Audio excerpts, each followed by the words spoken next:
राजीव गांधी जी जो थे वो हमारे देश के प्राइम मिनिस्टर थे, भारत रत्न थे और उन्होंने अपनी जान का नजराना पेश किया इस मुल्क के लिए। राजीव गांधी एक बहुत ही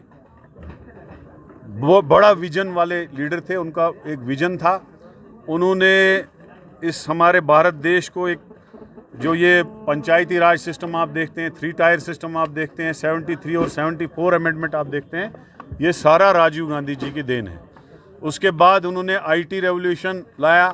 सबसे पहला कंप्यूटर उन्होंने ही अपने ऑफिस में लगाया था और उन्होंने कंप्यूटराइजेशन को बड़ी तरजीह दी।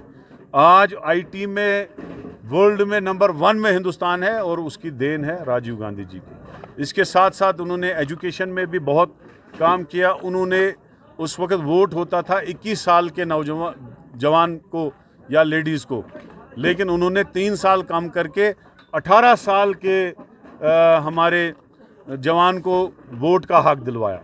काफ़ी सारे काम हैं जो राजीव गांधी जी ने अपने टाइम में किए। एक शॉर्ट टाइम उनका था। तो आज कांग्रेस पार्टी की तरफ से हमने बहुत बड़ा प्रोग्राम किया। 100 साहब लोग थे यहाँ और हमारे सीनियर लीडरशिप मोंगा साहब, अनवर भट्ट साहब, फयाज, यहाँ पे डिस्ट्रिक्ट प्रेसिडेंट्स भी काफ़ी आए थे और हमने यहाँ पे बहुत अच्छा प्रोग्राम किया और राजीव गांधी जी को श्रद्धांजलि दी।